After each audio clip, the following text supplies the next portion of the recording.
So you can catch it, match it, stash it in the cabinet. Listen to the chorus while let Ivan scratch it. This is real hip hop, we aiming for a classic. And if we can't approach it, screw it, we'll attack it. Catch it, match it, stash it in the cabinet. Listen to the chorus while let Ivan. This is real hip hop, we aiming for a classic. And if we can't approach it, screw it, we'll attack it.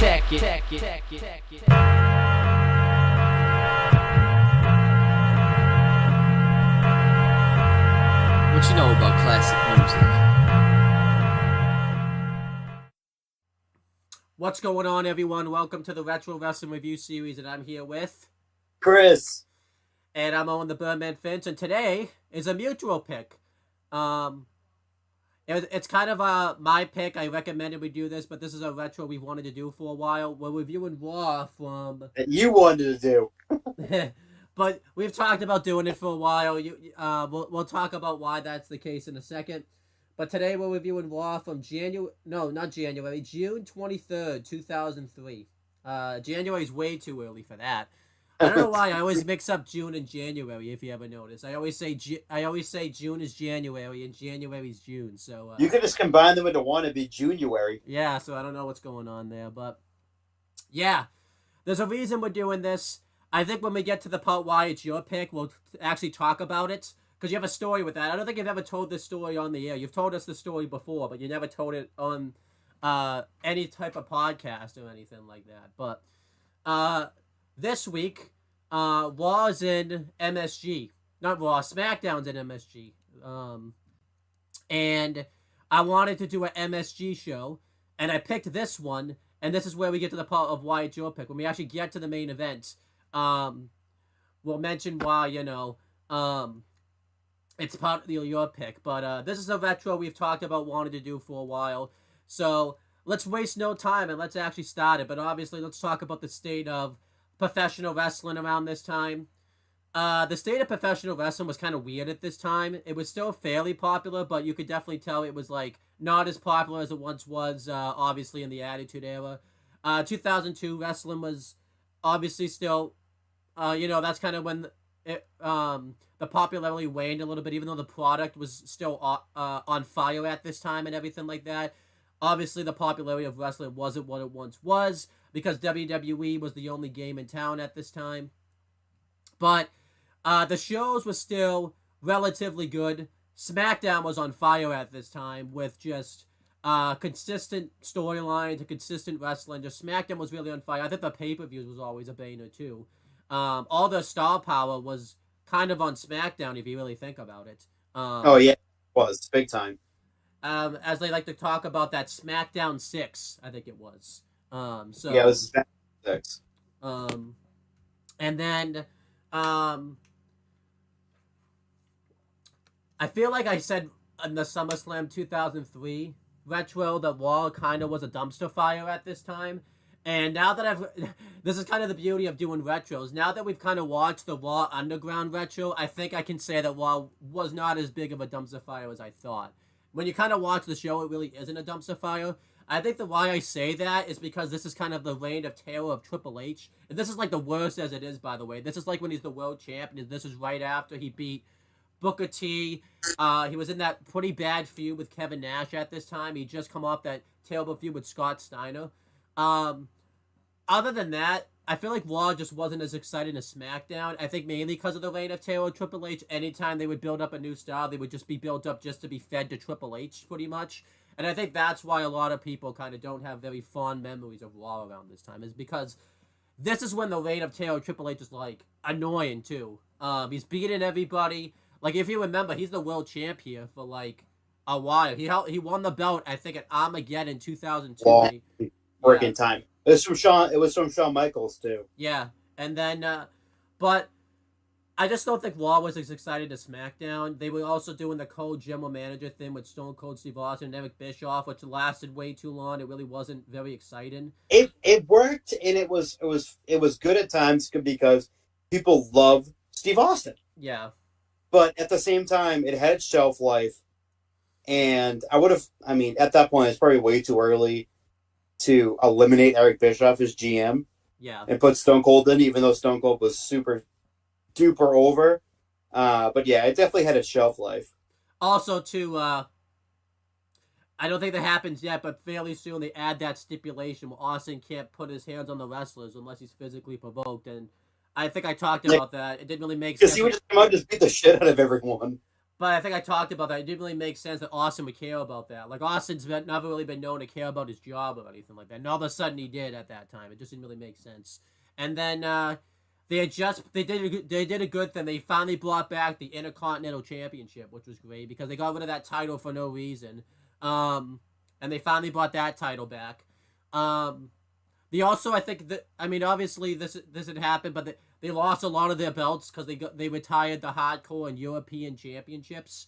So a lot of the people on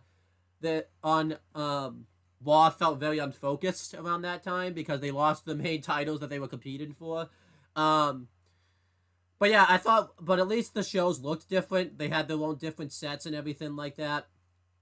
What else was going on around this time in the history at professional wrestling? Typically, when we talk about everything other than WWE, we used to say, "Oh, this is good, this is good," but this is kind of like the starting stages of all the wrestling companies we know now. TNA had just started like a year before this, so they were still kind of in its infancy. I think this is when they were still just doing pay-per-views too. They didn't have a TV deal yet, so they were just working from pay-per-view to pay-per-view. This is when they had the weekly pay-per-views, and there were times with TNA they didn't really know if they were going to have another show. It would be like very spotty. ROH had just started at this time. They were doing relatively well. I think they were doing better than TNA just because they weren't like a big company really. ROH was still kind of finding its footing.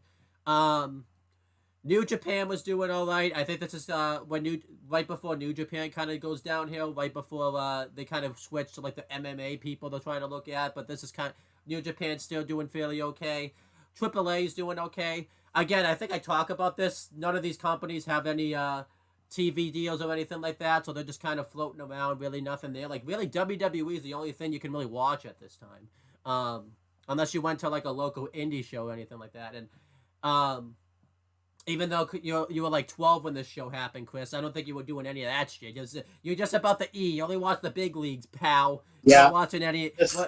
Just the E. You weren't watching any of those small indie feds. You're like, nope. What are those? But yeah, it's just kind of an interesting state of the business right now. Like, mainly, WWE is really the only game in town at this point. Like, basically, this is kind of like where Vince can kind of make all the mistakes he wants to make.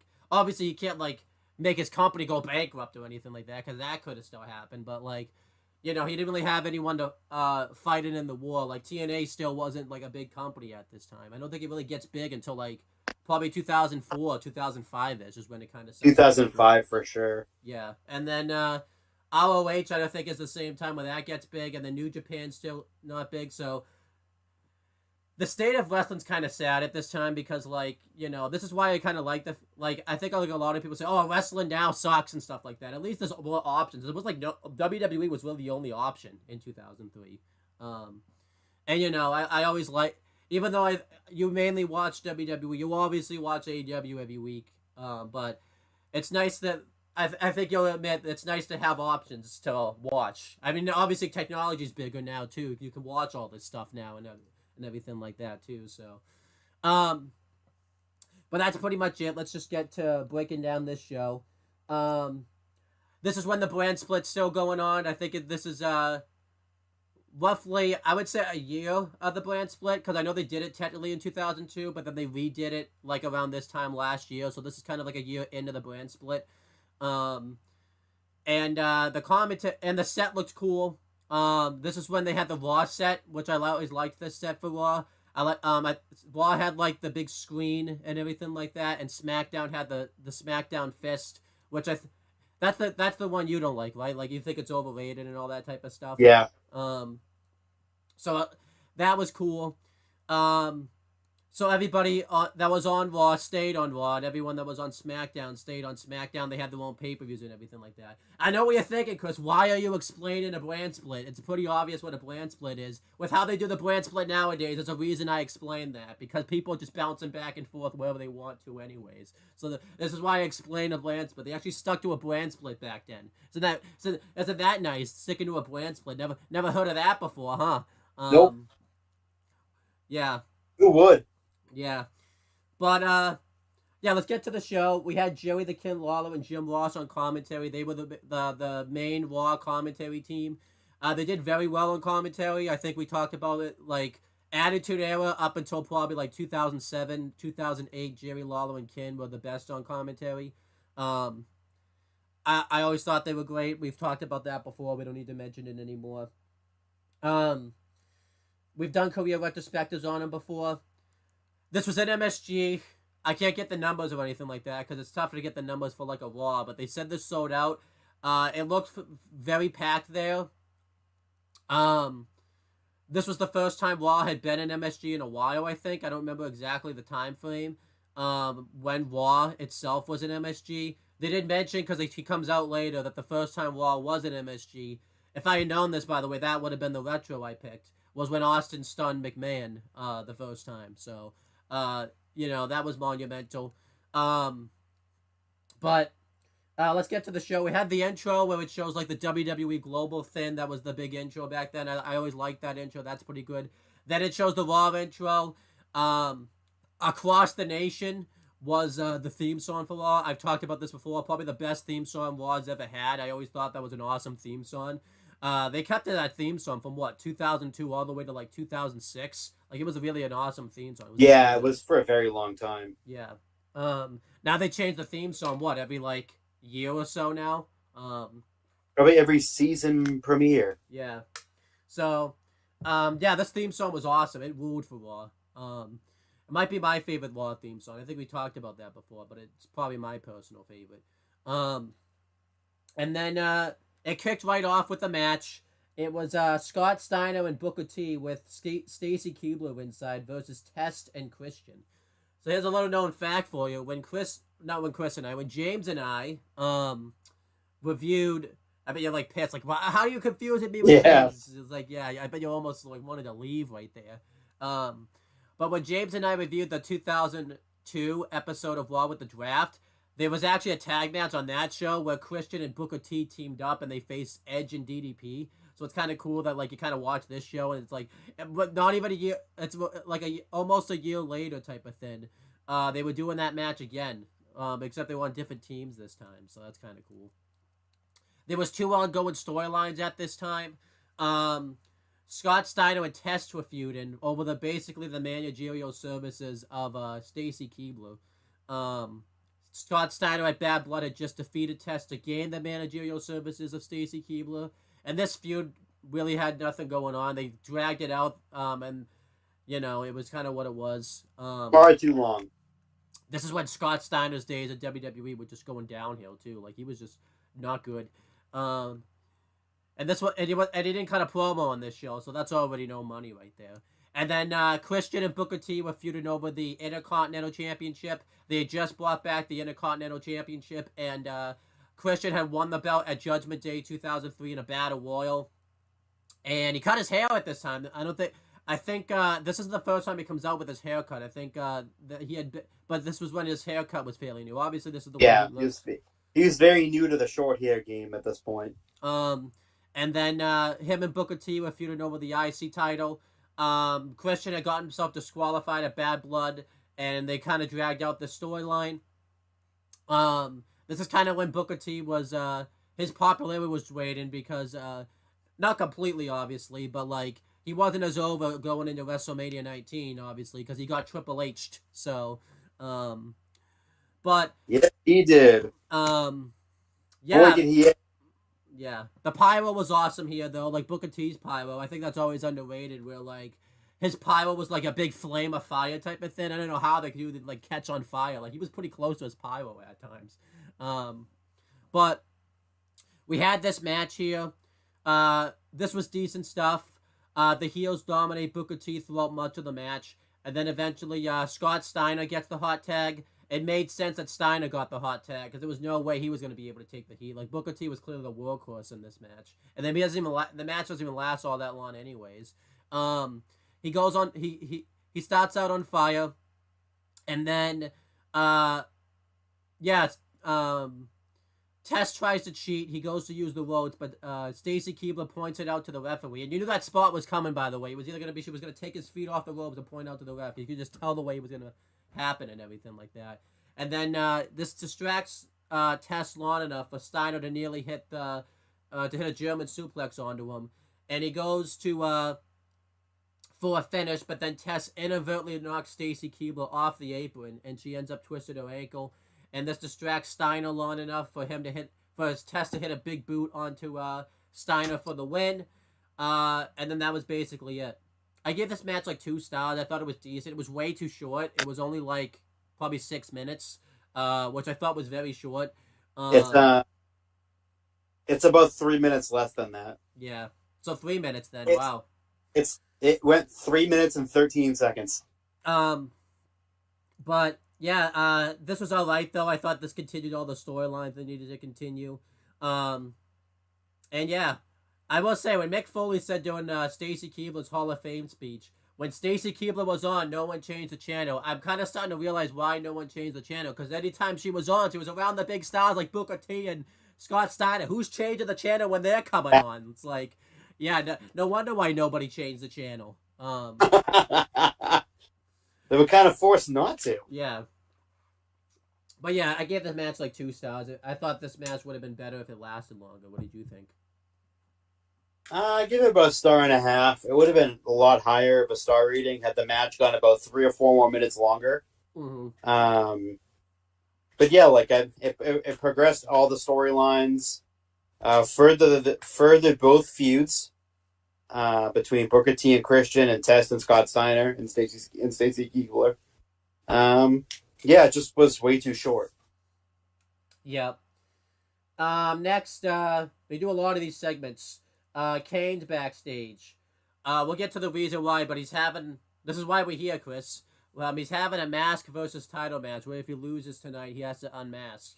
And he's looking at himself in the mirror, and he has a flashback. It's weird because we can see the flashback somehow. I guess we're in Kane's mind here, which is weird because it's not like one of those things where like we just see it and they don't talk about it. Like Lawler and Kin, I guess I said Lawler and Ross, not Lawler and Kin. That's the same guy. Lawler and King. I guess JR's Kin of the Ring now. I don't know. But Lawler and JR like see this also because they make reference to it. So I guess we could just see what's inside Kane's mind now all of a sudden. I don't know what's going on here. Believe it or not, Chris, you could think, oh, this was wild, but considering the fact that I just had watched the Raw Underground thing, this didn't seem all that weird to me when I watched this. This was probably honestly, like, because think about what I just watched like a few days before this. So, but it shows his debut when he debuted at Bad Blood during the Hell in a Cell match, and yeah, basically that's what he's thinking about. So. Yeah, I thought this was kind of cool here, kind of a nice way to get into Kane's character and everything like that. What did you think of this? Yeah, it was a good segment. Kind of like it's a weird because we can see it. Yeah. The flashback, but like, yeah, it goes. Yeah, it's good. Yeah, I liked it. Then we have a weird thing. You would not see this today. It's Christopher Nowinski with Theodore Lawn ringside versus Maven. The reason for this match is they were both in Tough Enough, and Maven won Tough Enough over Christopher Nowinski. I don't know if he was like they made it to like the final 2 or whatever. They didn't really explain that. I think it was no, it was the final 3. Okay. Oh yeah, because that's the year they had 2 winners, right? They always would have a woman and a men winning type of thing. I think it was Maven and Nydia. That's correct. I know Maven for sure, obviously won one, but I think Nydia won season 1 too, also, Okay, and but Nowinski finished third. yeah, um, and yeah, Theodore Lawn is cutting a promo. He talks about you know, how basically this is a racist injustice, which is so fucking weird because I'm not going to say anything more. Go look up Teddy Long and go look up Christopher Nowinski. Just look up their pictures together and you'll understand why that's so funny. Um, I mean, I feel like I can say it though because that's what he says in his promo. But we're meant to think that it's racist because Christopher Nowinski's white, and basically Teddy Long is black, so that's what makes this so funny. You would not see this promo done today at all with No, all the, especially not in 2020 with all the he stuff that was going he on. tried so hard for a year with this gimmick, and it didn't work, and they just made him GM of SmackDown like Yeah. in 2004, And then, and it was the best thing they ever did. yeah, I always thought too, like a lot of the stuff that he says nowadays, like "Let me holler at your player" and like all this other stuff, like all of his catchphrases, he didn't really do until SmackDown. But it's so weird to see him like do it here, and he's a heel and he's doing it here, so it's like you know. But he says that it was a hate crime, or he doesn't say a hate crime, but he basically says this was a racist conspiracy because Christopher Nowitzki is intelligent, and he basically challenges Maven to a match. And we have that match, and the match doesn't go any longer than 2 minutes. Christopher Nowinski goes for a suplex, and Maven counters it, rolls him up, and he gets like the pinfall victory in less than a minute. And Teddy Long's upset about this. He claims that Maven was holding the tights, and yeah, Christopher Nowinski also had like a face cover and like his nose was broken or something like that. It might have been a legitimate injury. I don't know. But I gave this like 2 stars. I thought this was decent for what it was. I was just laughing because it made sense that like he got the victory really quickly because of the whole thing that Teddy Long was talking about. So I was laughing. I thought this was funny. What did you think? I give it like 1 star. It's a 31-second match, Yeah. and with Nowinski that was legitimate. He did have a broken nose, and this is the first of his many concussions he would suffer, Mm-hmm. and he would eventually retire from wrestling not long before the year ended, Yeah. and went into brain research, and he's like a leading person in that sort of field about like concussions and how they fuck up your head and CTE and everything. So he's a pretty big like name in that sort of industry right now. I think he was. I don't know if he started it, but he was one of the main ones that went into the like. Remember, there was like a lawsuit back in like 2015 where a bunch of wrestlers sued WWE over concussions and everything like that. I think he was like one of the main ones that was a part of that. So, Yeah, but like yeah, he's big in the field now, so he's one of the biggest names. Because again, you attach his name to anything, and people are going to go, "Oh, wait, he was in WWE." yep. And we've done a career retrospective before, and everybody see you did the career retrospective. I didn't even have to do it. You just went out there and Yeah, did it. So I mean, I don't think we did one on Nowinski before. no, we haven't. Do you ever remember that segment? By the way, I try to find it, but I'm not making this up. There's this segment, by the way, where like I think he's backstage with Teddy Long, and it's like the weirdest thing I've ever seen. I always want to mention it. I feel like we need to find this retro, but he's like the backstage doing an interview talking about how all these wrestlers aren't intelligent and all that stuff. And like Jeff Hardy, like he's on drugs, like comes in and like says something weird, like runs into a car and drives away. He's like, oh, that's not intelligent right there. I swear to God, the segment happened. I can't find the segment anywhere. It did. It was right around that time period too. Yeah, so I don't know I don't know what was going on there. Like, well, because he was released at like part way through 2003. So yeah, so I wouldn't be shocked if Jeff Hardy actually was on drugs and there was like a shoot segment type of thing. Like he comes in like, "Woo, Jeff Hardy all day long," and he comes in like he just drives a car like he's on drugs. Like the most bizarre thing too. that might be like I talk about a lot of weird segments I've seen. Like we watched Raw Underground Retro. That's probably the weirdest wrestling segment I think I've ever seen in my life. Like Christopher Nowinski's doing that. Jeff Hardy comes in. Jeff Hardy all day long. Woo! And then he just takes a car and just drives away. Like what the hell? I still think to myself like what was that? Like he was on the good stuff. not good to Jeff Hardy. I think too he didn't look very. I remember too he didn't look very healthy there either. I don't. I think he. Oh no, he did not. He was um. very much on drugs, and you could tell. I It feel was like very off.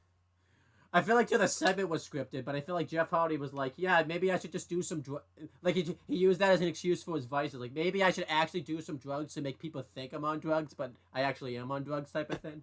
He was he was very much in that light bright paint too. Also around this time period. Yeah, but he comes in Jeff Hardy all day long. Woo! I don't even think that's what he says, but like it's like I don't even remember what he says, but he just comes in and then he takes a car and drives off. I think too, like he stumbled with the car, like he bumped into some shit too, and then I feel like too Christopher Newman like legitimately broke character too, like laughing too when that happened. Like, I would too. It was bizarre. uh, He did a couple of those segments too in WWE where he would just like randomly interrupt someone's segment, say something idiotic, and then run away. uh, He did it a few times. he's still doing that, and he hasn't stopped that stuff too. Like, you know, people try to stop him, but he's just not going to stop. You know, he's just he Can't stop, won't stop. Oh no, maybe that's why he made that. Maybe that's why he made that song. Can't stop, won't stop. He's saying, "You're gonna stop me doing drugs? I'm not stopping. I'm gonna keep doing them." Damn it! I like how Jeff Hardy comes up. He's not even on this fucking show at all. Like he's not even in the company at this time, and I'm not putting shit like that up. Like, Yeah, I think he was gone at this point. yeah, and I know a lot of people say you can't laugh at people's struggles. I'm fucking laughing because when Jeff Hardy starts taking it seriously, I'll start taking it seriously. So, um, he claims he's taking it seriously, but he never will. So that's a thing. Um, and back then you could laugh because it was just so weird.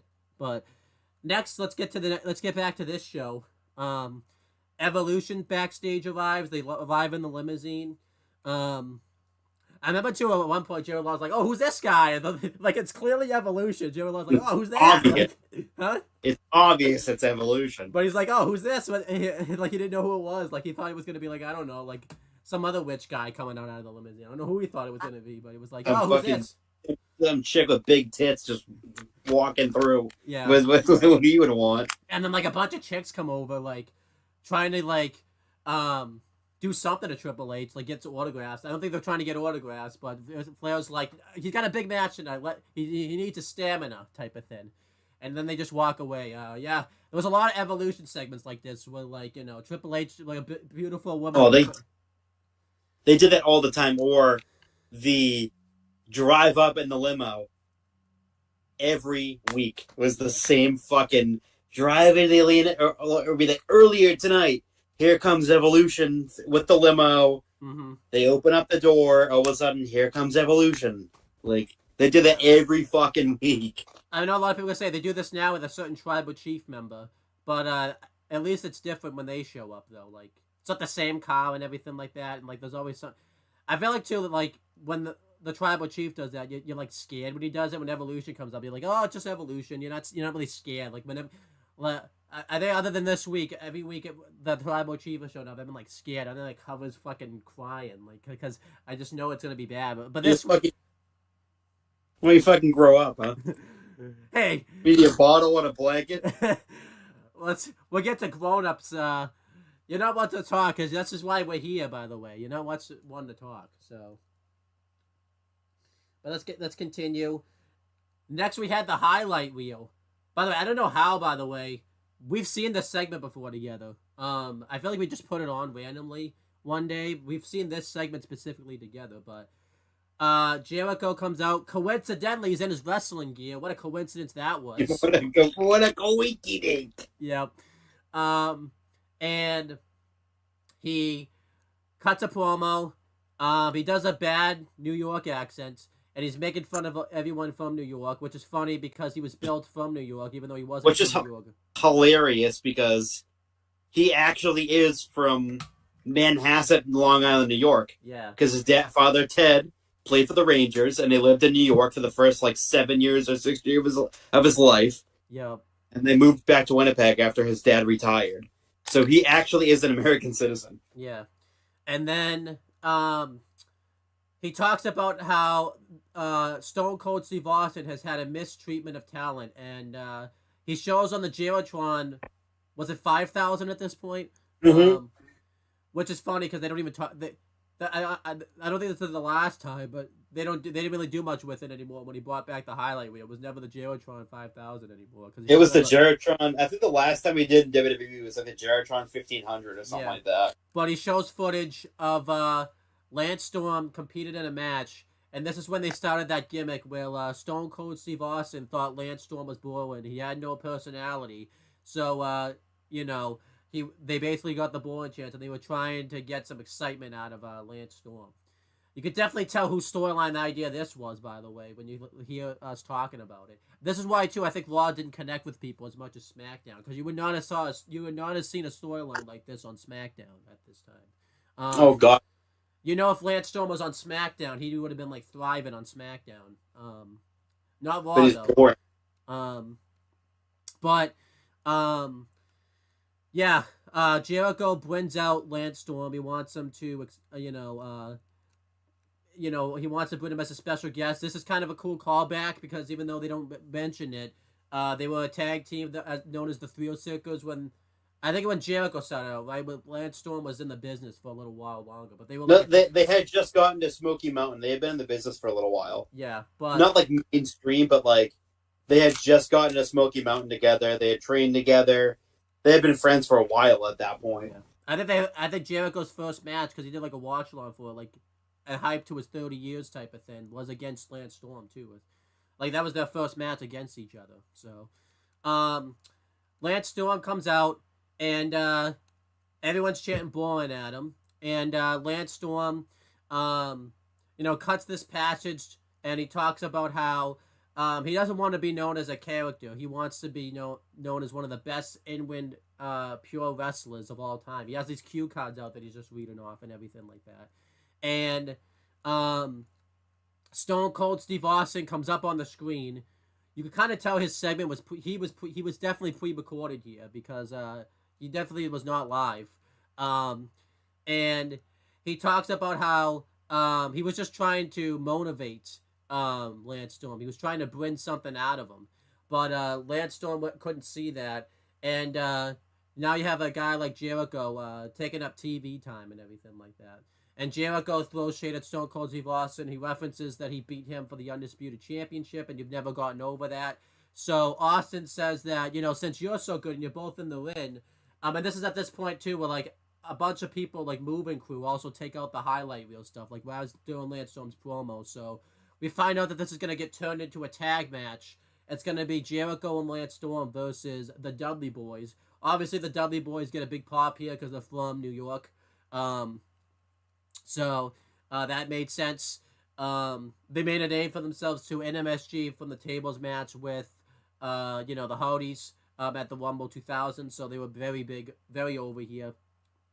The match starts, and Jericho and Storm attack the Dudleys before the match starts. But it doesn't benefit them. The Dudleys fight back. They throw Jericho and Storm in the corner, and Devon does a splash into the corner, taking out both guys, and then they start the match on fire. But then eventually, the heels get the advantage on Devon, and they dominate him for a while. They had some really good double team moves. They had a double flapjack at one point. I thought that was cool. I just like the stuff they were doing here. I think they hit a lot of the tag finishes or the tag moves that they hit during Smoky Mountain Wrestling days. And then eventually Bubba Ray Dudley gets the hot tag. He starts out on fire onto both guys. The Dudleys themselves hit a double flapjack. And then at one point, Jericho and Storm nearly get the win. Storm hits a heel kick followed by Jericho hitting the walking him in the walls, but Devon has to break it up. And then the finish comes when the Dudleys hit a 3D onto Lance Storm and get the pinfall. And that was basically the match right there. I thought this match was good. I give it like 3 stars. It was a good tag match here. Dudleys were very over here for obvious reasons. But what did you think of the segment and the match itself with the Dudleys versus the Thrill Seekers? It was a very, very good match. I liked it. It was really good. What would your star rating for that match be? I gave it 3. And what about the segment? It was good. Um, Then it shows footage of when Evolution unmasked Kane like 5 months ago, and it showed that Kane was very protective of his identity because he covers his face and just runs right off backstage and he lets RBD get the shit kicked out of him. So there's that. Then Randy Orton's backstage, and Ric Flair comes up to him, and they talk about how they're going to take care of business tonight because they're going to take out Randy. No, I almost said they're going to take out Randy Orton and Kevin Nash. They're going to take out Randy Orton's going to take himself out, I guess. They're going to take out Shawn Michaels and Kevin Nash, and Ric Flair mentions that if he sees Mick Foley tonight, he's gonna ruin him pretty much. Because Randy Orton was reading Mick Foley's book here, and there's a passage in it where he talked about touching a woman's breast. Really weird thing that I think this is. At first, I'm like, this isn't a children's book, but there's no way it's a children's book if that's in there. But Yeah, so I want to see it. yeah, Ric Flair's like, oh, Mick Foley probably never touched a woman's breast in his life. So yeah, that was a decent backstage segment. It sets up a lot of stuff that happens later in the show and everything like that. And what do you think of this? It was weird, but what do you think of it? It was very weird. Weird. Next, we had La Resistance versus the Hurricane and a mystery partner. La Resistance come out. They sing the French national anthem, which the crowd boos. Guess you can't show pride of your nationality anymore. I guess nope, not allowed. Not allowed. And they do this like during the whole commercial break and everything like that. Eventually, it gets cut off by the Hurricane, and he comes out and says, "Why are we lauding TV time to the French national anthem? What's up with that?" And La Resistance throws shade at him. They talk about how they love it when they sing the French national anthem, but the crowd boos. And it's weird. They challenged the Hurricane to a tag match, even though the tag match was already made official. Like, so did they have another match planned or something, and the Hurricane just took those teams' spot? Like, I don't get what was going on here. The tag partner, I thought somebody else was going to be a tag partner, a certain superhero in training, but that wasn't the case here. They should have went the shit. Yeah, but instead it's someone who is looking forward to beating up these maggots, and the tag partner is Sergeant Slaughter. He comes out. The match doesn't last very long. It's pretty decent stuff. The Hurricane does a cool dive under La Resistance, and Sergeant Slaughter gets all his moves in. And he locks Savon Grande in the Cobra Clutch. And behind the ref's back, no, it wasn't Savon Grande. It was Rene Dupree in the Cobra Clutch. And behind the ref's back, Savon Grande hits Sergeant Slaughter off the head with the World Tag Title belt behind the ref's back.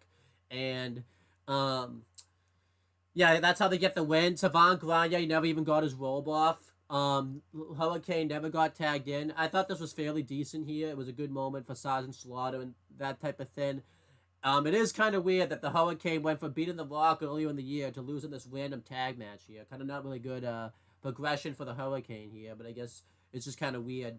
But I get the match like 2.25 stars. It was very short, but it did what it needed to do. What did you think? It was short and it did straight to the point. It's again, Slaughter looked good, but yeah, the younger team needed to win. Yeah. Next, Kane's backstage again. He's training for his World Heavyweight Championship match, and he has another flashback here. I believe this flashback is when he gets offered a spot in Evolution. No, this isn't the flashback. Him and Stone Cold are having a segment, and Stone Cold is trying to bring back the old Kane, because this is when Kane was in a comedy role before this, and he wanted the old Kane that used to kick everybody's ass, and Kane threatened to chokeslam Austin, but he just couldn't put himself to do it, and Austin laid him out with the stunner. I liked this here. It kind of shed a lot of light of what was going on with Kane at this time. What did you think of this? I liked it. Again, he wanted the old Kane back, so it made sense. Then next, Stone Cold Steve Austin comes out to cut a promo. I didn't know what this was about originally, but he comes out. He talks about, the first time Raw was in MSG. I mean, obviously WWE been in MSG before, but Raw never had been. But when he's stunned Vince McMahon. He mentions that WWE is going to be there for WrestleMania 20. So he shows the WrestleMania 20 logo. This was the big logo reveal. The logo looked pretty decent. I liked it. And he brings out somebody that made a name for themselves, Ed MSG, and made the name for themselves in New York. And that was Mick Foley. Obviously, this made sense. Mick Foley was from this area anyways. And MSG is a very momentous place for Mick Foley. It's where he saw, the cage match with Snuka versus Don Morocco. And it's where, he had that street fight with Triple H. So Mick Foley made a name for himself in Madison Square Garden. He did a lot of things there. And Stone Cold Steve Austin talks about how Mick Foley embodied hardcore wrestling and made the business what it was. He talked about how he's a tough son of a bitch and everything like that. And he says that we're going to pay, I don't want to say tribute, but we're going to have a celebration for you. And he brings out Rob Van Dam, Tommy Dreamer, the Dudleys, and Al Snow. And they come out with the Hardcore Championship. It's like in a... it's in like a frame type of thing.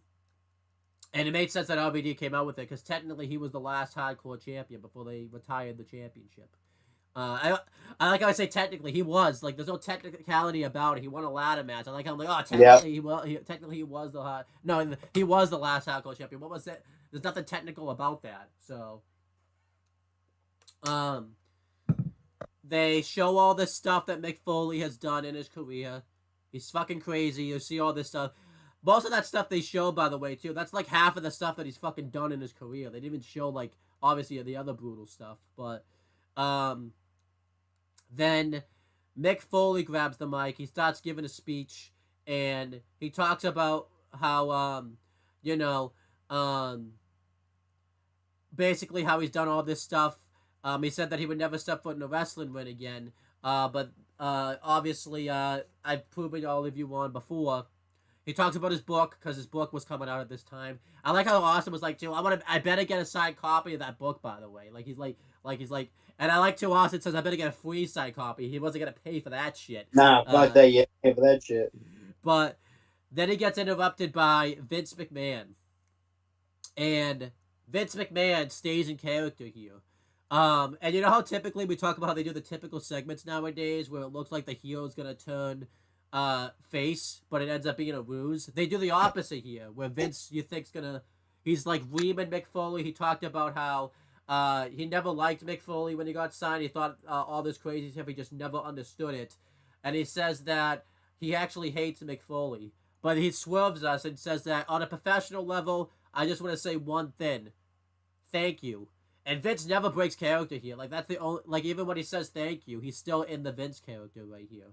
And he shakes Mick Foley's hand, and Mick Foley's just like, I think we deserve a hug right here. And he hugs Vince, and this is where you know Vince isn't breaking character. This is legitimate. He did not like the fact that Mick Foley was giving him a hug right here. No, he didn't. And Mick Foley says, I've always wanted to do that for you, Vince. And then he continues his speech. He talks about all the hardcore moments. He says that, all these wrestlers behind me have gotten to be where I am today. And he takes a shot at Al Snow and goes, and then there's Al Snow right here. Like, that was awesome. And then he does the cheap pop thing, and he says that he's looking forward to his book and what comes for his career after this moment right here. Obviously, Mick Foley would continue to wrestle. He wrestled till like 2009, maybe 2010. So Mick Foley was still. This technically was a retirement speech, but really not a retirement speech because he comes back like at the next year's WrestleMania, pretty much. So I like this segment a lot, though. It was a great thing for Mick Foley. I think this is too when WWE really didn't do these many things. Like, now they do these segments so often they don't feel special, but back then they were because they were paying tribute to Mick Foley and the Hardcore title. This was like the last time you see the Hardcore title until 2006 when they bring it back for the One Night Stand pay-per-view. And I think the biggest thing, Vince is actually the big thing in this segment. Like, Vince comes out and pays respect, but he stays in the Vince gimmick, which I thought was great. Like, Vince would never do that nowadays, obviously. So I thought the segment was awesome right here. And obviously, I thought a segment was gonna happen here, where something was gonna get set up, but something got set up later in the show. But what did you think of this? I thought the segment was awesome. I thought the segment was great. It really showcased Mick. It was awesome. It was Yeah. a really, really great segment. I love the fact that they Mick shit all over Al Snow. That was wicked funny. He always would take jabs at Al, like from like 99, 2000, 2001, like in that range. Okay. He'd always take jabs at Al Snow, and it was wicked funny. Yeah. I do like to like they talk about how Mick Foley was like. I mean, obviously he resembled hardcore wrestling, but they make it seem like he was like the best hardcore champion. But he only had the belt like once, and I think he only had like one title defense with the hardcore championship, and that's when he fucking lost the belt. So it's kind of funny right there. But continuing, next match was a tag match. It's a lot of tag matches on this show, honestly. It's Shawn Michaels and Kevin Nash versus Ric Flair and Randy Orton. The reason for this match was they were both in feuds with Evolution. Obviously, Shawn Michaels was feuding with Triple H, but he was trying to take down Evolution. He had just come off that match at Bad Blood with Ric Flair, and he was going into a feud with Randy Orton. Kevin Nash had just come off his feud with Triple H, and he was still kind of in a feud with Ric Flair and Randy Orton. So at first, and obviously Shawn Michaels and Kevin Nash were a tag team. They were two dudes with attitudes, which I thought was awesome. I actually didn't even remember that until they do the signature pose that they would do back in the 90s, like where Shawn does his when Shawn does this, Kevin Nash does this, like in the ring type of Oh thing. yeah, the pose, yeah. Yeah. So, but yeah, I liked this. The tag match starts. You could definitely tell Kevin Nash was walking kind of gingerly here. But yeah, Kevin Nash was walking gingerly. At first I thought it was because he couldn't go anymore, but he was actually selling because the Hell in a Cell match between Kevin Nash and Triple H had just happened. So I think he was actually just selling those injuries. But the match starts, and yeah, Kevin Nash and Shawn Michaels and Kevin Nash start on fire. They take out Flair and Orton. Something I wanted to mention, Randy Orton and Ric Flair come out to the Evolution music, but it's really not the Evolution music because they didn't have lyrics yet at this time. It's just the Evolution music. It's so weird to hear it without lyrics because they didn't have lyrics yet at this time.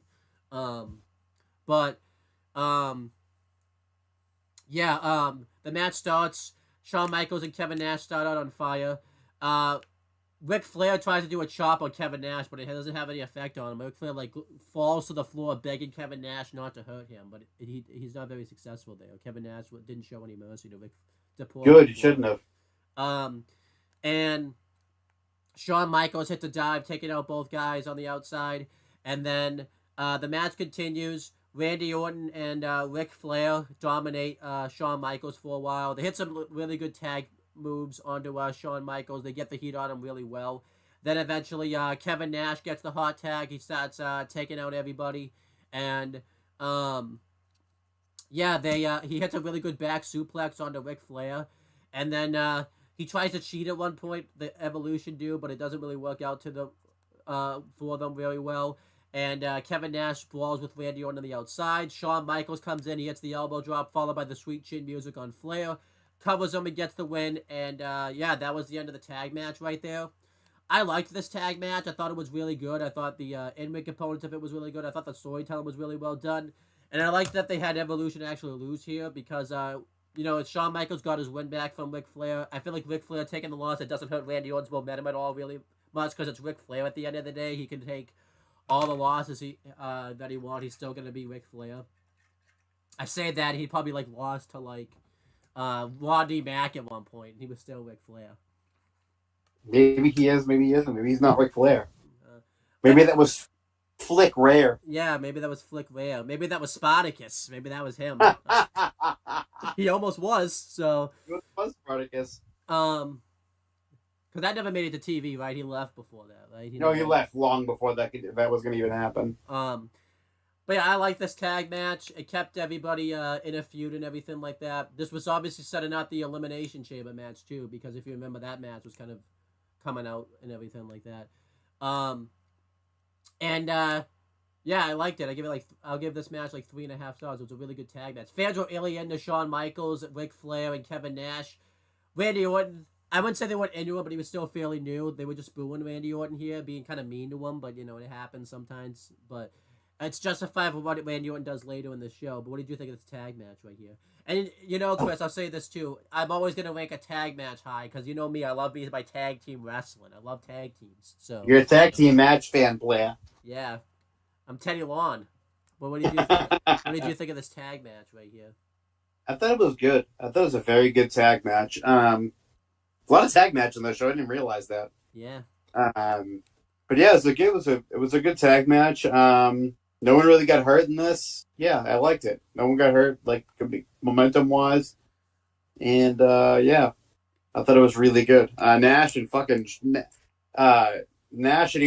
were just insanely over once again, and so wasn't Rick, and not Randy Orton quite yet. Yeah, it was and partly because he was a heel, they didn't like him. Yeah, he's a cocky, arrogant prick. Yeah, I mean Ric Flair was that way too, but I think Ric Flair had earned the foundation in the business where they just respected him at this point, so they weren't gonna really boo Ric Flair. They never did. He does something super heelish, and they wouldn't boo him. Yeah. Ric Flair looked young here too. I mean, he was in like his 50s probably at this time. But, he was. Yeah, you could definitely see that. With all this stuff has taken a toll on him recently. He definitely aged during. I mean, obviously, I gotta age anyways, but all the shit that's been happening to him within the past few years has definitely aged him faster and all that type of stuff. Because you could tell the difference. Ric Flair's like from the Wall Underground that show to here. Like it's just It's just a completely different person. Like he just on the Wall Underground, he didn't even look like he was really all there type of thing. Yeah. But continuing, did you give it? Oh, you didn't give a star rating to that tag match. 3. Oh, 3. That's a nice 3. Next, Kane is backstage again. This is where it shows, him training at Samoa and all that type of stuff, and it shows a video. It shows a thing where Triple H offered him a spot in Evolution, but he didn't. Or Stone Cold said that he could have a world title match, and they obviously tricked the fans. They made it think like he was going to join Evolution, but instead he chokeslammed Triple H, and this is where Eric Bischoff added the stipulation where if Kane lost, you had to unmask. I liked this. What did you think of this? I liked it. Yeah, it made a lot of sense. Again, you got to rip. Yeah. Again, it was weird that you could see inside Kane's mind, but we're gonna ignore that. So, but you got to rip sometimes. Yeah. Then backstage, Mick Foley and Vince McMahon are backstage. This is during commercial, and they're just talking. We don't know what they're talking about because we can't hear them. And Ric Flair and Randy Orton walk. Huh? Isn't that too bad? Yeah. But Ric Flair and Randy Orton walk by him, and Mick Foley tells him, good match out there. He tells Randy Orton show that he could be a future contender.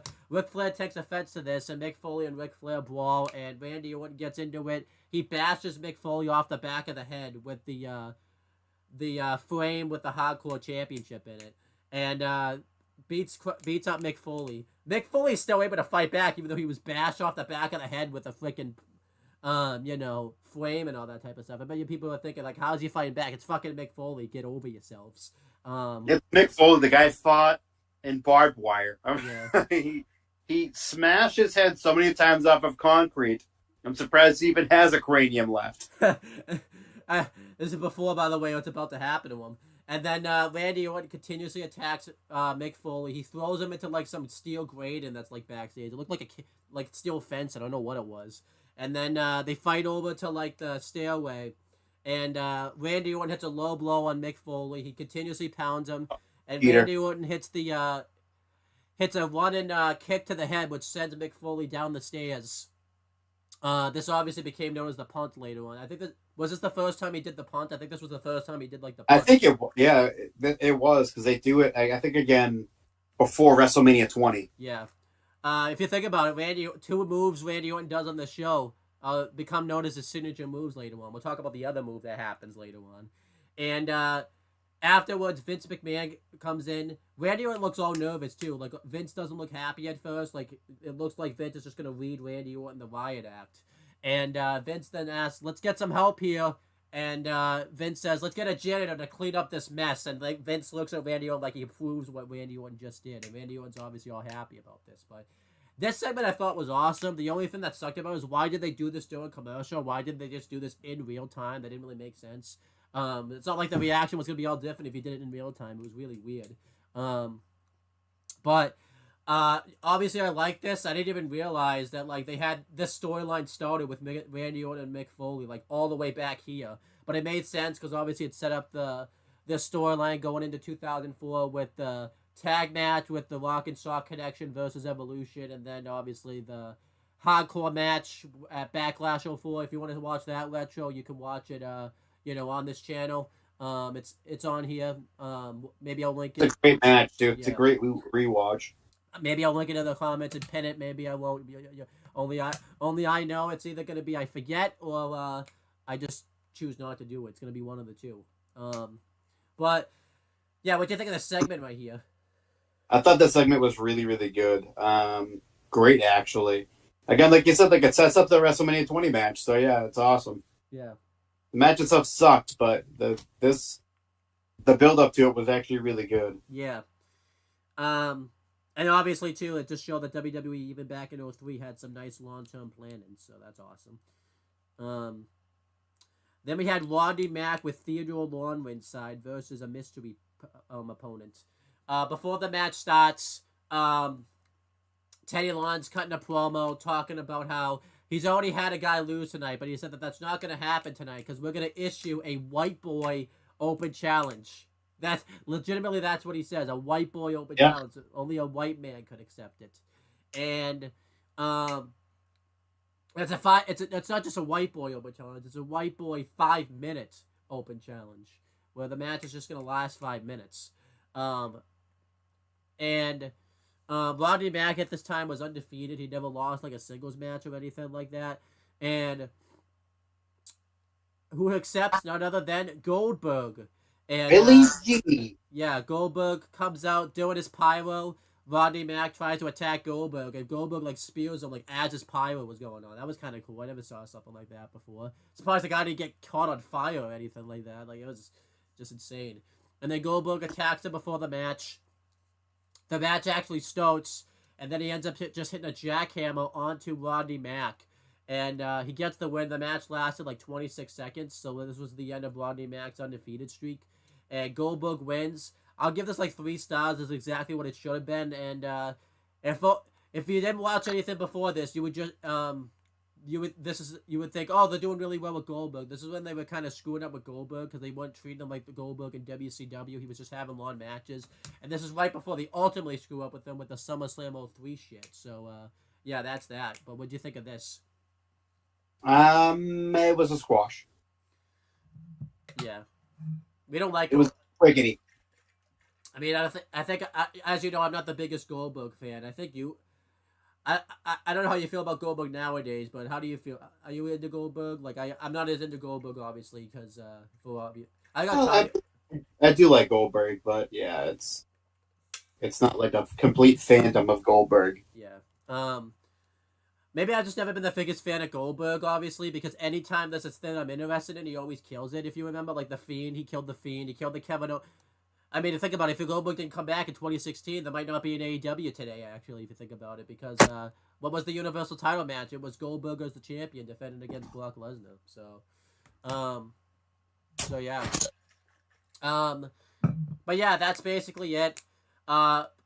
A quick career perspective on Rodney Mack. He would get injured shortly after this, and then he got sent back down to OVW. He got called back up like one more time on Raw, then he was released randomly. And then he worked the indie circuit for... Huh? With Jazz, too. Yeah.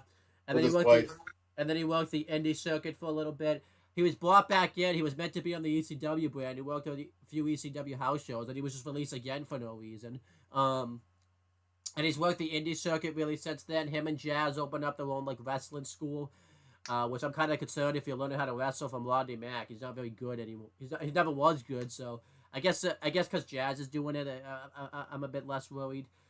He's worked the indie circuit though. Nowadays, he just mainly works for the NWA, and it's a really terrible one. It's fucking awful. Don't watch it. But yeah, that's basically what the career retrospective of Rodney Mack. We never did one for Sergeant Slaughter. I don't think we ever have done one. So Sergeant Slaughter would continuously wrestle as a part timer, pretty much. He would just occasionally come out. Anytime there was like a USA type show, a Royal Rumble or something like that, and he would come out and get like a big pop. He would never obviously really win any of those matches because he was just there to put over that next generation. Nope. He and should then squash. yeah, and then yeah, he became was he ever he wasn't in Legends House, right? When they brought that show on, that he wasn't there, right? I don't think he was on I Legends House. don't remember. Yeah, I don't think he was. He might have been actually. Should have been. I hope he was, but now he's just a part timer. When did he retire fully? Because I remember his last match was in like 2012. Was that? And then he retired like shortly after that. And now they'll bring him back on occasion. It's like a part Nope, time. he wasn't. He wasn't on Legends House. That's a shame. Yeah. That's kind of a mistake. He should have been on there. Piper, Duggan, Tony Atlas, Okay. Mean Gene, Howard Finkel, Hillbilly Jim, Jimmy Hart, and Pat Patterson. We should do a retro for that someday, like season 1 type of thing, just because. I feel like they could have done so much more with that. Yeah. Because that was like the one show that everyone was super interested in. Because that's like. And it went way too short. Yeah, especially to that's like the one show that was like if you think about it, that's the first like network show, because I know NXT was technically there, but that's the first show they did like network wise. Like it was Legends House, so that's why that's so historic right there. But yeah, continuing with the show we're actually talking about. Next, Kane's backstage again. And Rob Van Dam comes up and wishes him luck in his World Heavyweight title match, but he's really not talking much to Rob Van Dam because he's in a monster mode right now. And then Kane's looking at himself in the mirror, and he punches the mirror. The mirror shatters into a million pieces, and then he walks away. I like when he walked away too. The mirror like broke even more, like it like shattered into even more pieces and that type of thing. I thought that was fun. It's just like not enough shatter more. Yeah. But yeah, that was an omen. Kane shouldn't have done that because that was 7 years of bad luck right there. I don't know what Kane was thinking. That possibly is what cost him the World Heavyweight title tonight. So, what do you think of this segment? I liked it. Yeah, it was good. Again, it showed Kane that Kane's a monster and he doesn't like glass because he doesn't like seeing his own reflection. Mm-hmm. Poor guy. Yeah. He's been tortured. Yeah. Yeah. I liked it. Then it shows a WrestleMania recall. I'm trying to remember what they showed from that WrestleMania. It was like a past thing they showed at WrestleMania. I'm trying to think of what it was. It wasn't anything with Stone Cold. Wasn't anything with Mick Foley, because there wouldn't have been anything with Mick Foley to show at that time for WrestleMania. What did they show for that WrestleMania? Trying to remember. Oh, no. Oh, yeah, it was the Triple H. See, I bet you're thinking, oh, he remembered, and then like, oh, no, and then he remembered again. You're like thinking, like, nope. It's not that. It was when Triple H won the undisputed championship at WrestleMania 18. So, if you want to that makes sense going into the main event. Yeah. What shouldn't have been the main event. But then we had the main event of this show. Not the actual show itself. So I would say you're gonna stay right here, but this main event's kind of scary. You might be leaving soon. So, it's Triple H with Ric Flair defending his World Heavyweight Championship against Kane. It's a mask versus title match. Triple H's title versus Kane's mask. Obviously, it wasn't the other way around. That would be funny though if like it was. Triple H's mask versus Kane's title. Yeah, because the mask is just his face, so I don't know how that would work. Would he have to rip his face off like that? You can't show that on TV. I know it's TV 14, but it can't be showing people ripping their faces off at that time. I'm gonna break down the match, and then you're gonna break down the segments. Okay. Kane comes out like a house on fire. He just beats the crap out of Triple H. He destroys him throughout the beginning portion of this matchup. He throws him into the steps. But then eventually, behind the referee's back, Triple H hits Kane off the head with a steel chair, and he clotheslines him into the crowd. Triple H gets thrown into the crowd too, and then with these women that like love the fact that Triple H got thrown onto him. They were like happy about it too. It was really weird. Huh? Of course they were. But the match continues. Triple H tries to hit like all of his signature moves on Kane. He hits a DDT on him, a reverse blockbuster, and a knee drop, and a spine buster. But Kane continuously sits up from this, and Kane starts to mount a comeback. He hits the flying clothesline, and the ref nearly gets taken out from it. And eventually he goes for a big boot, but the ref inadvertently gets taken out by Triple H, well, by Kane, and then Kane has the match won with a choke slam at one point, and a new referee comes down, and because of this, Triple H is able to kick out, and Kane attacks this referee. He lays him out. He choke slams him like over the top rope type of thing. And then Triple H uses this distraction. Actually, it wasn't the choke slam. He hit him with the world title. That's what happened. And then Triple H hits Kane with a pedigree, and Kane just manages to kick out. And then Kane hits a choke slam onto Triple H. He goes for the tombstone pile driver, but Ric Flair intervenes. But Kane's able to fight off Flair, lays him out with a choke slam. And then Kane goes for the choke slam. Randy Orton pops up from the crowd, hits a chop block, and then he hits what becomes the first of many jumping diamond cutter onto Randy, not onto Randy Orton. That's not even possible. Onto Kane. And obviously this would become known later on as the RKO. Obviously this move got over because it ended up working out really well. It's kind of cool to think that, typically when someone hits their finisher, it's never really like that big of an exciting moment. It's just like a thing that happens. But Randy Orton, the first time he hits the RKO, is a pretty momentous occasion because it causes the finish pretty much. Triple H hits the pedigree on Kane, and that's the finish right there. Kane has to unmask. I think it's kind of cool. Like the first time you saw the RKO, it was a pretty momentous thing that happened. So, yeah, it's kind of cool. I would like to kind of hear, like, he's probably talked about it before, like a behind the scenes, like, obviously, like, was this move going to get over as it was type of thing. Obviously, we kind of look at this in hindsight. If Randy Orton never did the RKO, like, would he still be wrestling today, obviously, because that ended up screwing up his back long term. The RKO didn't just screw up his back. Randy Orton took a lot of bad bumps on his back, type of thing, too. So that's why we haven't seen Randy Orton at all this year in the ring. But yeah, that was the match. We're going to just break down the match first. I thought this was a great match here. I thought this was 4 stars. It was really unpredictable of who was going to win. I thought they built up to this match really well because you thought Kane was going to finally win. Because if you remember, Triple H had made Kane's life a living hell. We're not going to talk about why he made his life a living hell. There'll be a different retro for another day, probably. I hope not. But you would thought Kane was going to win. They built up to it really well. But this is the occasion where I'm okay with Triple H winning. It was a momentous thing. It made sense in hindsight for Kane to lose because, it was a big thing that happened at MSG. I think a lot of people were surprised that Kane was going to lose his mask here. And, yeah, that's basically, it's basically it. I like, too, that, like, they protected Kane in defeat because it took all these finishers and everything like that for Kane to finally lose. One of them wasn't even a finisher; it was a new finisher. Like the Evolution had to completely pull something out of their ass for Kane to finally lose. I love the RKO that he hits on Jericho later on, and completely fucking misses it. Yeah, that's awesome. Whoever it was, I think it was someone. I forget who it was. Yeah, I remember. Jericho.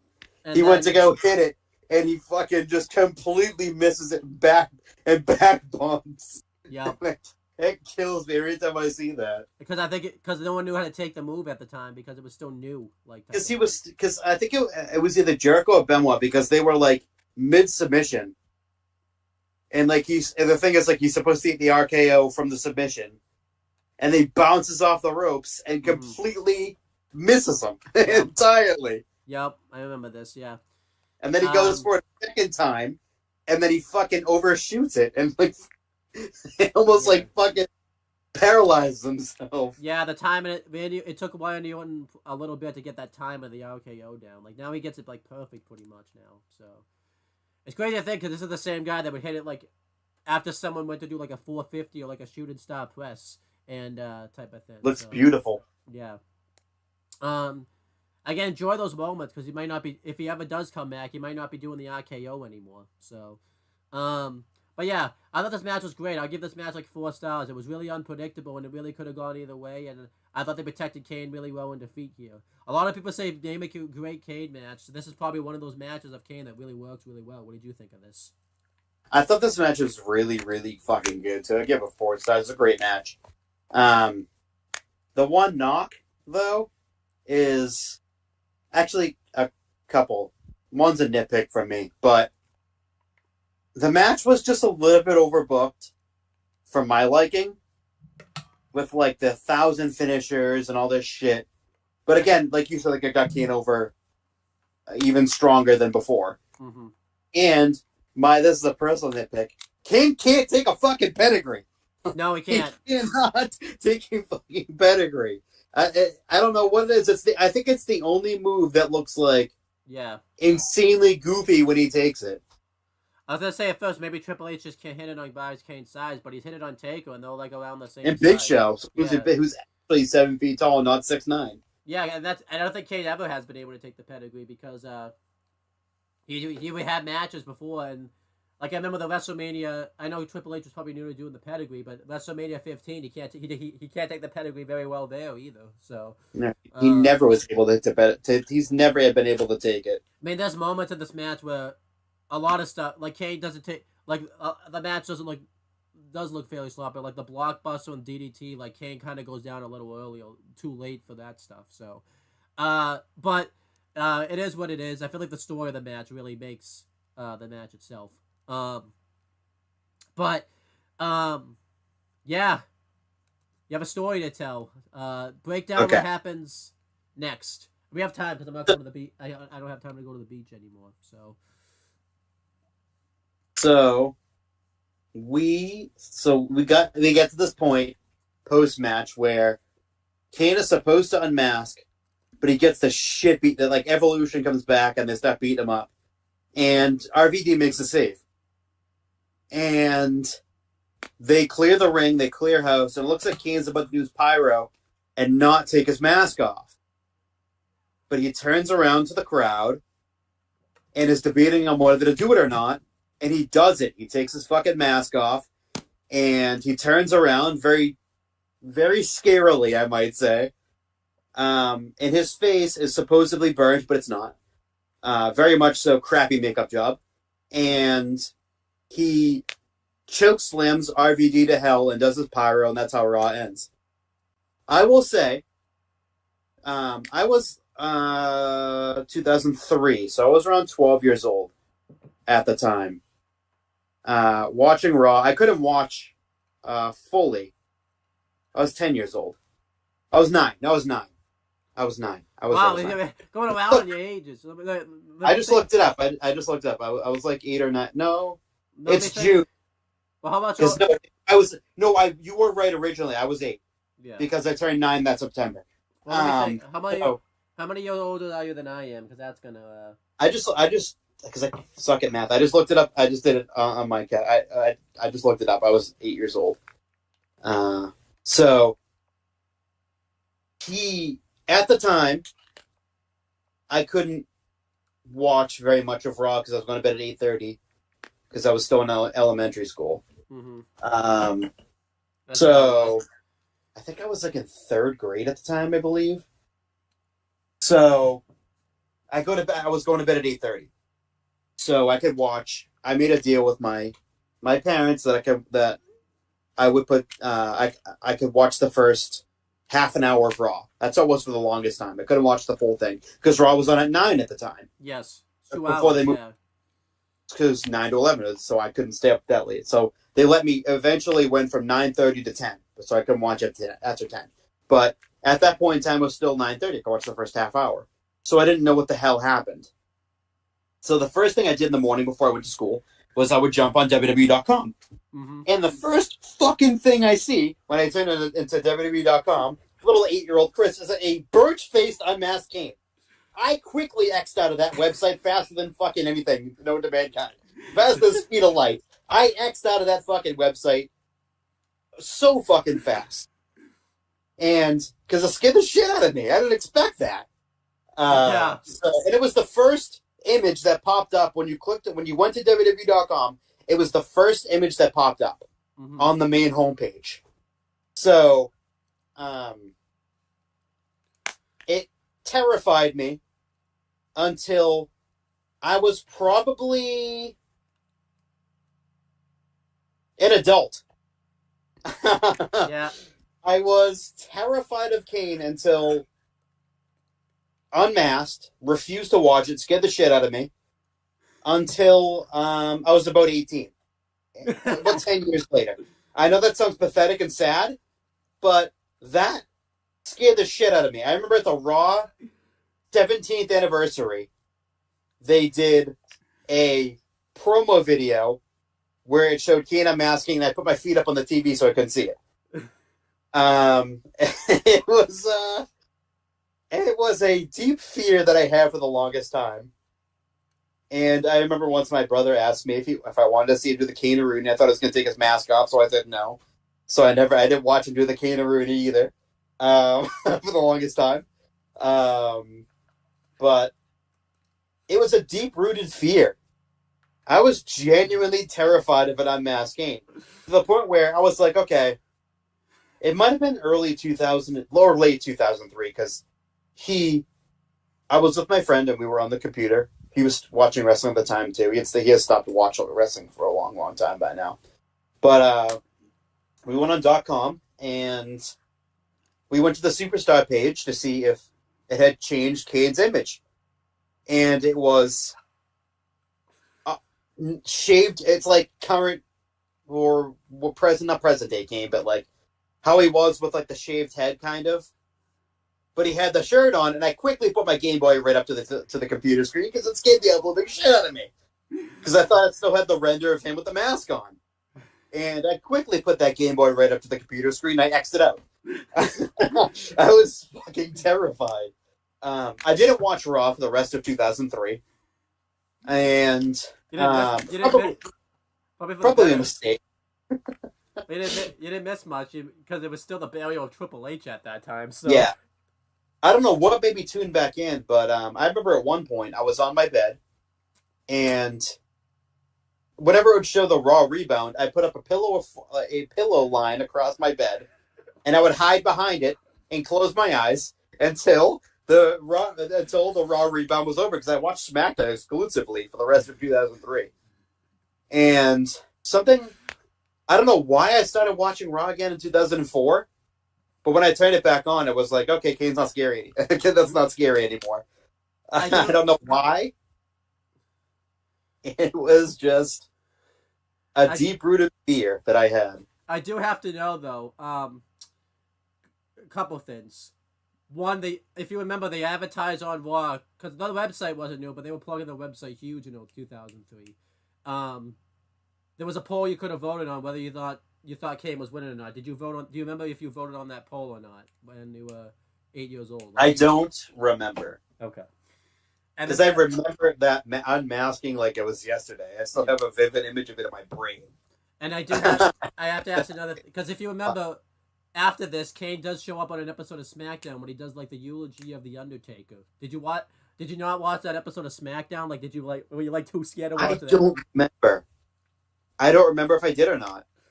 Yeah. Because that was June and that was November, so. Yeah. But yeah, well, he was shirtless by then, so. Yeah.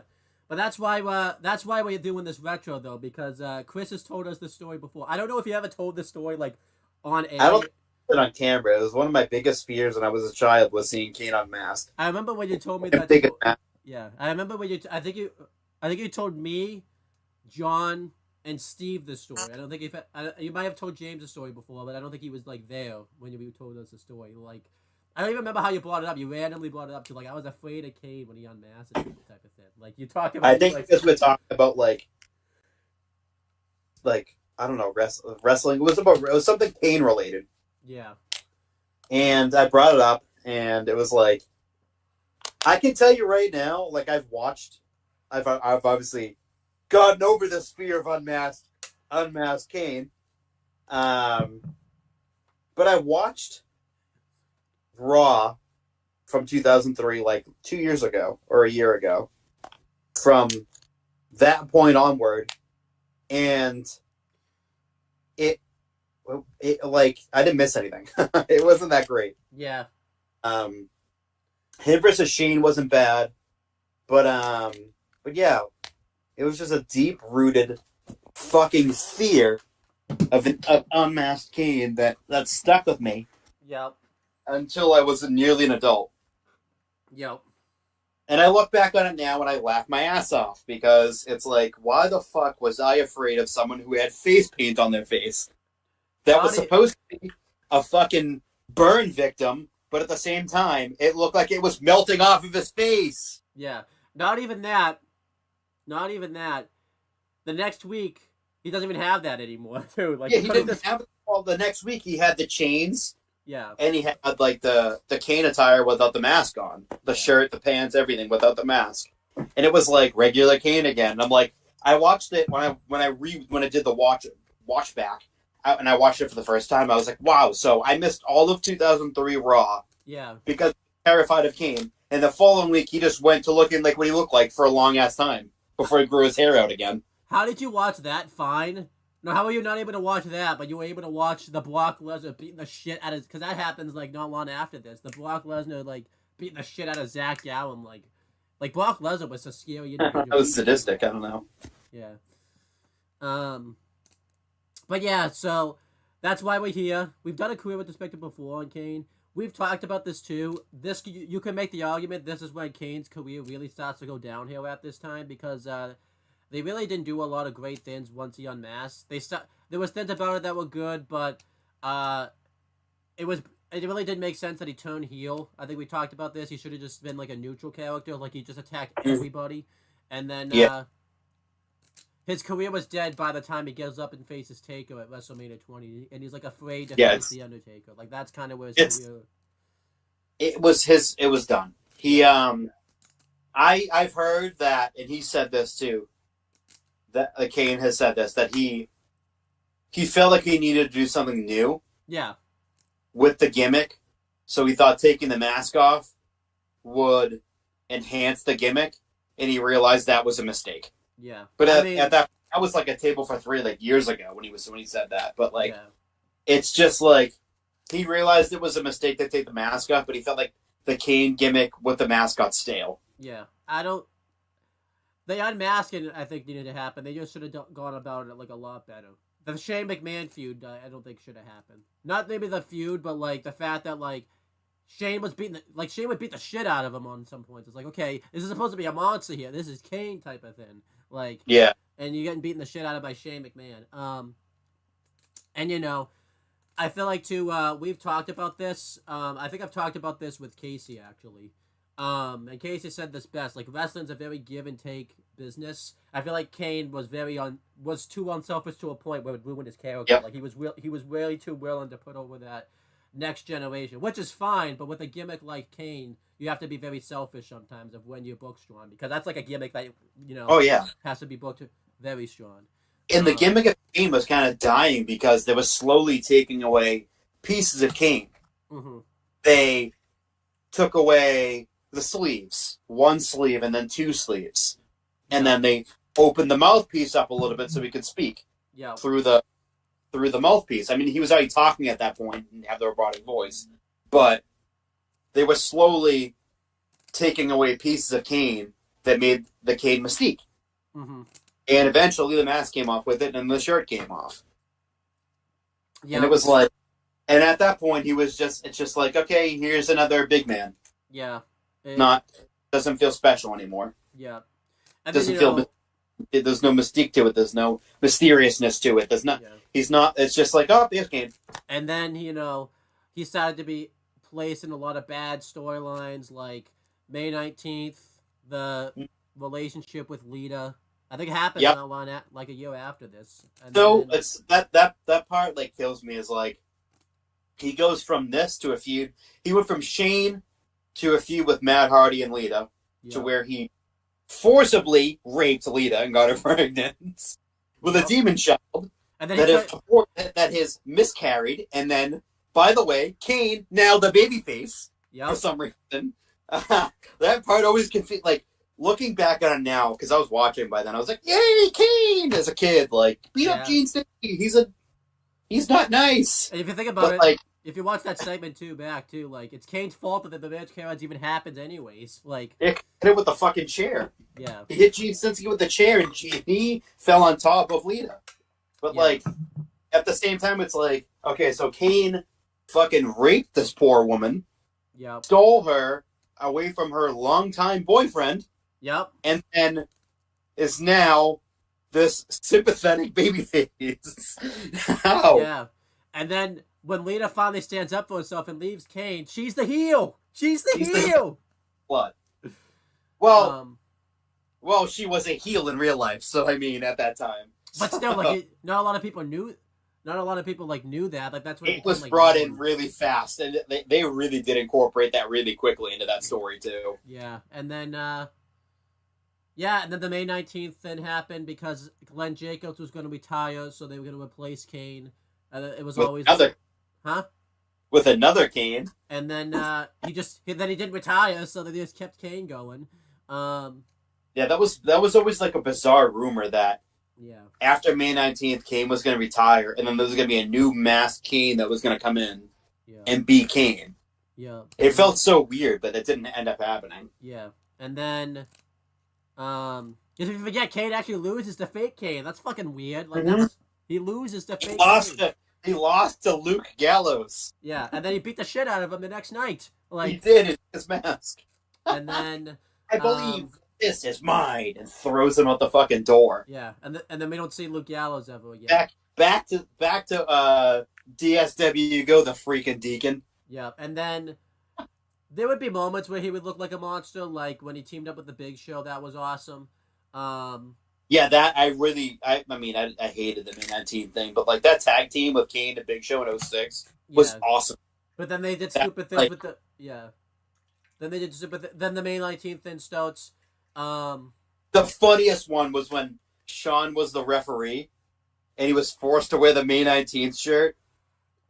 Yeah, and he put it on like Rob Conway, and he was, hey, look, AJ's got a May 19th shirt on. Yeah, and he went over and beat the shit out of him again. The funniest thing to me was when Kane's facing Rey Mysterio, and JBL forces Rey Mysterio to say what day it is, and then JBL fucks up and says it by accident, and he gets laid out by a choke slam type of thing. Like that always felt like really weird. Like that gimmick was, and then like because then eventually led to the imposter Kane, Luke Gallows coming, being the masked Kane, and then because what happened? Didn't he team back up with? No, they said teaming back up with Taker again. Yeah. In 06. Yeah, and then he really didn't do much from like 06 to like 2008. He's just a mid-carder. Yeah, and then mid-card babyface. And then he did. Remember the gimmick where like you thought he was gonna remask in a way he had like a bag with him, but then we found out it wasn't even his. It was like Rey Mysterio's mask type of thing. Yeah, they took Rey Mysterio's mask and like he was like saying like Rey Mysterio was afraid to unmask or something like that. Some weird gimmick that they had. He put Taker in a vegetative state. Yep, that happened. Because I don't think he does. Because I don't think Kane really does shit in 09. I think he's just kind of like there in 09. Yeah, because he turns heel in like 2009, 2010. Yeah. Or wait, somewhere like in that range. Yeah, then he put Taker in a vegetative state. They had a shit few and shit matches in 2010. You could definitely say that was not the point where Taker couldn't do this couldn't wrestle full time anymore. So yeah, he was starting. He was starting to wear down a lot. And then he didn't do shit in 2011. He remasked in at the end of 2011. Yeah. That looked like Kane was finally going to be a monster again, and then the Embrace the Hate feud started, and that ruined him again. And then Team Hell No happened. It's just weird how they like brought him back, with a gimmick that people loved and made him a heel. And everybody thought too, if you remember too, like it would have made sense. He was going to go after Mark Henry, if you remember. That's what I thought he was going to do. And then he randomly went after John Cena, Or my favorite part of that is when John's like up in the air and Kane goes, "Watch out, John!" It's like, dude, you're a little bit late there. He's already going to get chokeslammed. He's already up in the air already. And then he did the team up with Daniel Bryan. That was awesome.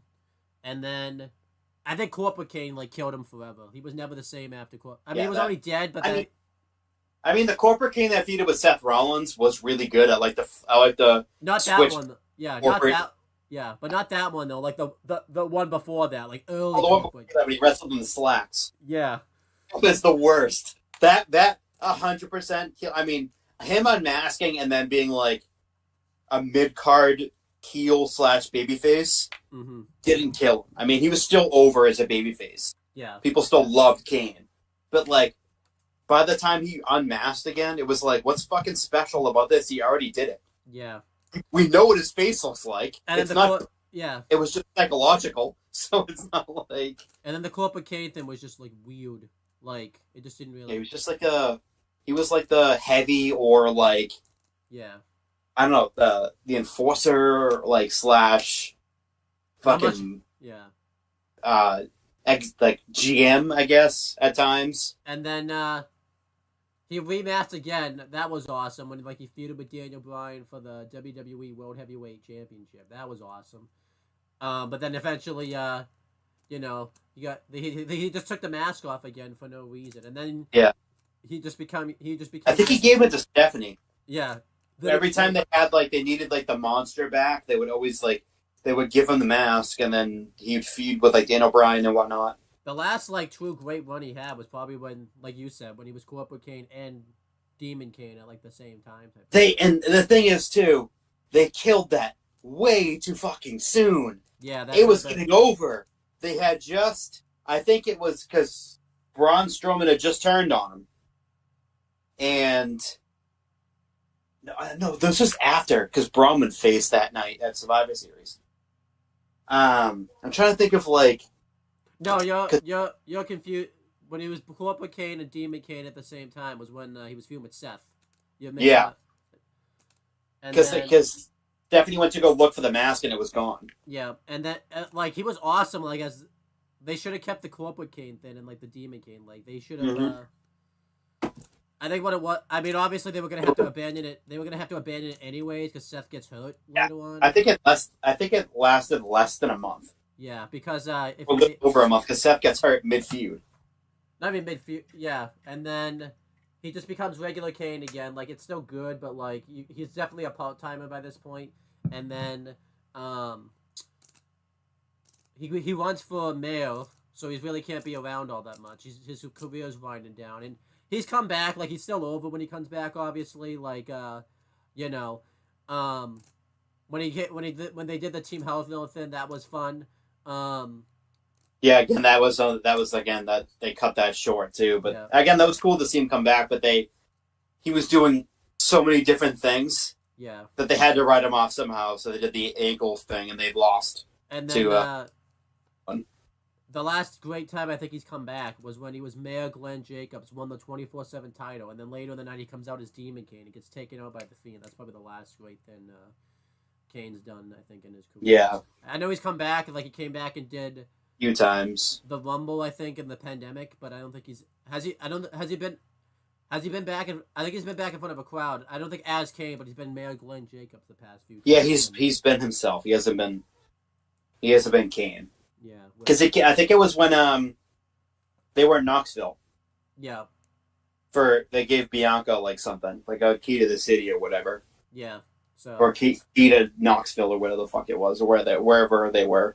Yeah, so I feel like to a lot of people, this match right here is fairly significant because it's the last time Kane's really treated as like a monster type of thing. Like he's not really treated as a monster after this point. Just it shows that again we just talked about Kane more so like the downfall of Kane actually in a career retrospective. Yeah, so because at that point after he took the mask off, he was pretty much dead at that point.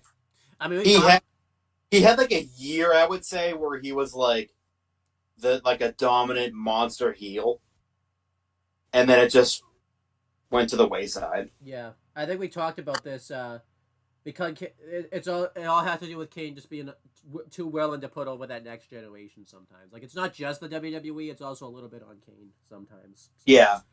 And you know it is what it is. It happens.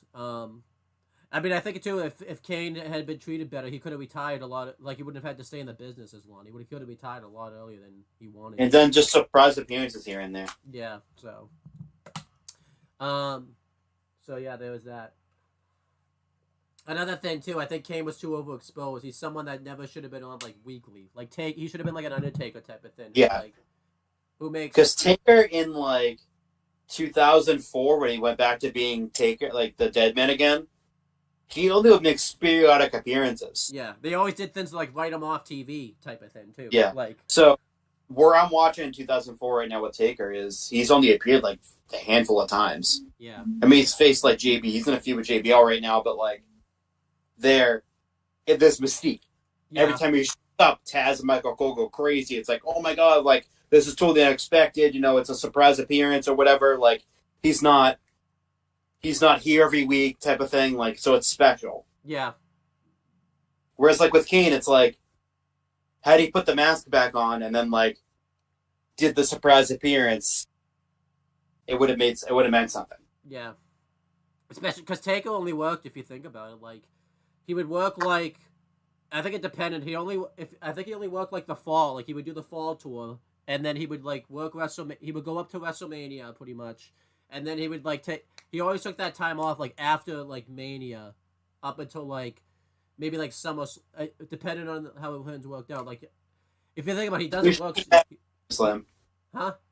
He usually came back for SummerSlam. Yeah, but if you think about it, he after like Mania, up until like right before SummerSlam, most of the time he wasn't there all that much. So that could have been Kane's career right there. Exactly.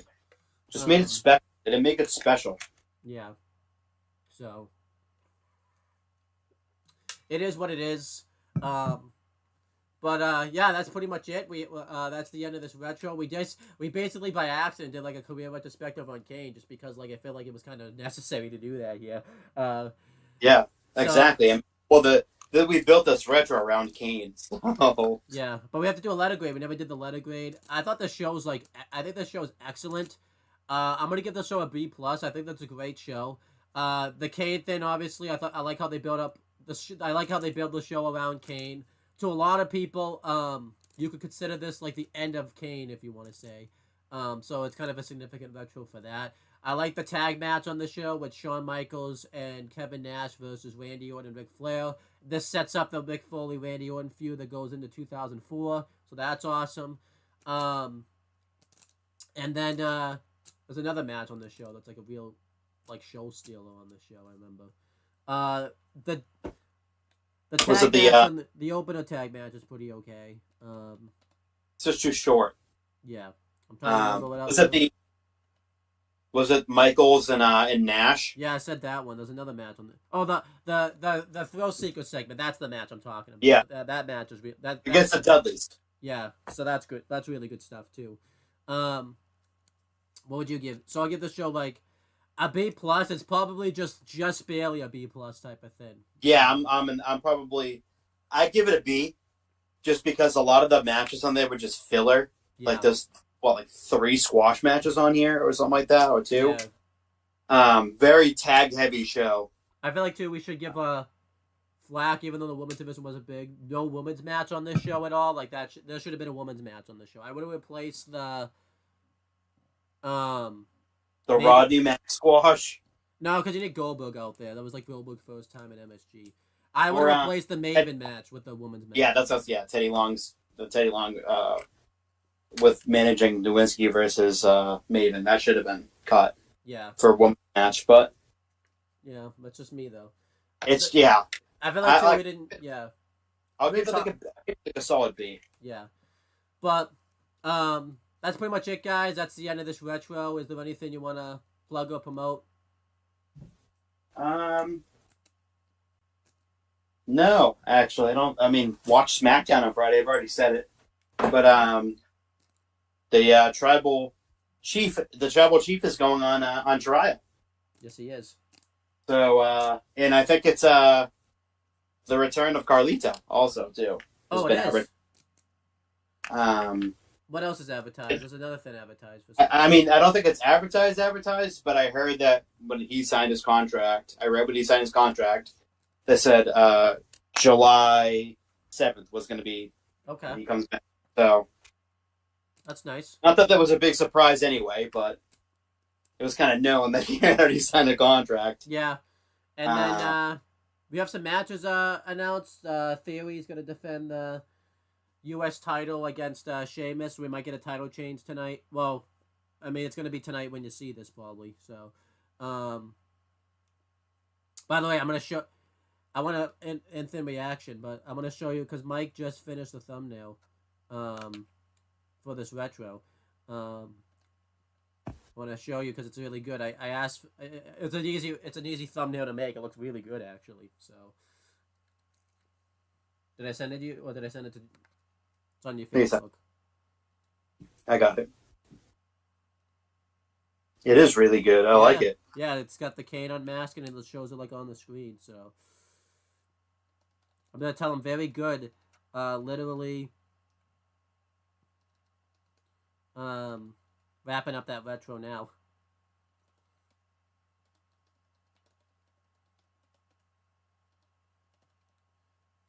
But yeah, so as for the stuff you can check out on this channel, you can check out WWE Aftershock, where on Saturday, where we're going to record, this, all the stuff talk about WWE from that week. AEW Spark, that's going to be done by No and Zero this week. And then, I think it's going to finally happen. It's been pushed off because, like, schedules are just getting crazy. NXT TakeOver London retro. We can still do that retro because, it's still post Money in the Bank hype and All In's happening in London. So that retro can still happen. I mean, James is going to make, as you know, Chris, James will make sure that retro happens one way or another. So, that's for sure. But, and then the Wrestling Rundown, James, it's going to be recorded Tuesday, out Wednesday. I'm going to see if I can push that off to the weekend, just because I'm most likely going to be working after that, and I'm not hosting. I'm not hosting after work, but we'll see what happens. But yeah, that's pretty much it, guys, and we will talk to you later. And since it's being recorded in the past, we will talk to you guys in the future. Redoing all the classics, you heard it, then I grabbed it. Flow like Method Man, then run like I'm Rabbit. Soon as I hear the bass line, it be my FaceTime. Music's in my veins, so just in case I'm without my iPod or a media player, I'll check my...